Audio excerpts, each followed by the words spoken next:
নববর্ষে আমরা কি করলাম সেটা দেখতে হলে পুরো ভিডিওটা দেখতে হবে, সাথেই থাকুন আমাদের আর এনজয় করতে থাকুন আমাদের ভিডিওটা। ভালো লাগলে অবশ্যই সাবস্ক্রাইব করে রাখবেন। আমরা এখন পান্তা ভাতে দাওয়াত খাইতে যাচ্ছি নববর্ষের দিনে। ভাই আসলাম, ভাইয়া তো আলু ভাজি করছে।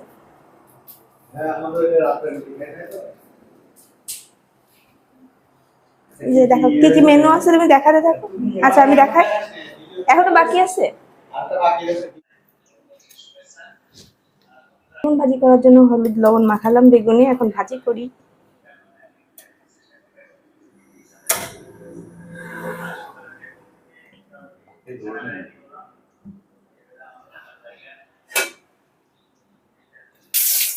দেখো দেখো পুড়ে পুড়ে আসছে।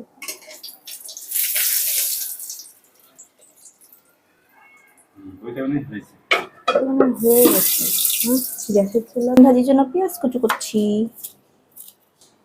নাগা মরিচ দিয়ে আজকে ডিম ভাজি হবে। থাক আর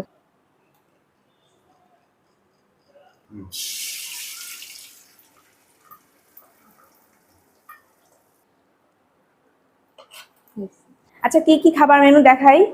ডিম ভাজি, আলু ভাজি, পুঁটি মাছ ভাজি, পুঁটি মাছ ঝোল, বেগুন ভাজি আর পান্তা ভাত।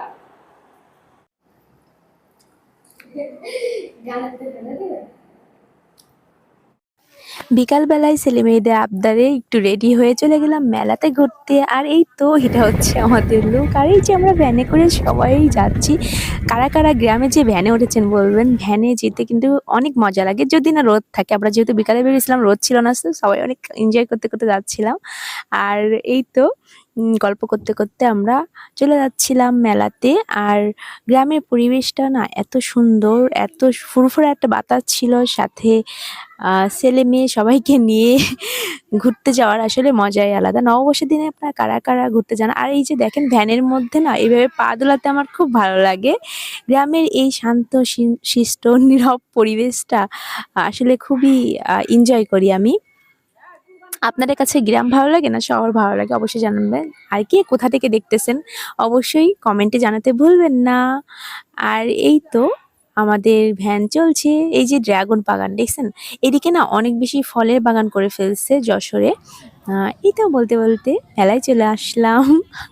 আর এই হচ্ছে গ্রাম্য মেলা। শহরের মেলা আর গ্রাম্য মেলার মধ্যে না অনেক তফাৎ আছে, বাট তারপরও আম গ্রাম্য মেলায় একটা অন্যরকম আমেজ থাকে আর শহরের মেলায় একটা অন্যরকম আমেজ থাকে। মোটামুটি ভালোই লাগছিল সবকিছু মিলে। কিছু অল্প কিছু দোকান ছিল, আম কিন্তু মানুষ অনেক এনজয় করতেছিল। এই তো তারপর আমরা ফুচকা খেতে চলে গেলাম। আর আমরা ইচ্ছে করে বেছে এই ছোট ফুচকাগুলা নিচ্ছিলাম, যাতে হচ্ছে আম আচ্ছা তারপরে হচ্ছে আমরা আখের রস খাইলাম। আর পরবর্তীতে আবারও আরেকজনের কাছ থেকে ট্রিট নিলাম ফুচকার। আমার সেজে ভাই হচ্ছে ফুচকা ট্রিট দিল পরের বার, কিন্তু এটা একটা বেশি ভালো ছিল না, দাবড়িগুলা পুরা সিদ্ধ হয়নি। আর এই যে পোলাও মেলা আমি আমার ছেলেদের সাথে এনজয় করতেছিলাম, সবার সাথে, ছেলে মেয়ে সবার সাথে। আর এই তো রাফি আমি সবাই মিলে মেলাতে বেশ মজা করলাম। আর এই পাখাগুলো মেলাতে 50 টাকা করে যাচ্ছিল, যেটা বাজারের দাম মাত্র 20 টাকা। এই যে এগুলা ফোলাতে, বাবুলগুলা ফোলাইতে না আমার খুব ভালো লাগে। আপনাদের কার কার ভালো লাগে বলেন তো? আমার একটু বাচ্চাদের জিনিসপত্র বেশি পছন্দ। যাই হোক, বেশ ভালোই মজা হলো মেলাতে। আর এগুলো যখন উপর থেকে ঠুস করে ফাটে না, খুব মজা লাগে। আর এই তো দেখতে দেখতে সন্ধে রাত হয়ে গেল। আর গ্রামে আসলে রাতের বেলায় না মেয়েরা বাইরে থাকতে দেয় না খুব একটা, বা থাকাটা ওরা পছন্দ করে না। এজন্য সন্ধে হতে না হতেই আমরা আরো কিছু ছেলে মেয়েদের জন্য জিনিসপত্র কিনে, এই ডলগুলা কিনছি, একটা স্পাইডার, এটা হচ্ছে ডরিমন, কিনে আর কিছু জিনিসপত্র কিনে এই যে বাড়ির উদ্দেশ্যে রওনা দিয়ে দিলাম। ভালো থাকবেন সবাই, টাটা বাবাই, আমাদের জন্য দোয়া করবেন। আর কথা বলতে বলতে বাসায় চলে এলাম। ভালো থাকবে সবাই, আল্লাহ হাফেজ।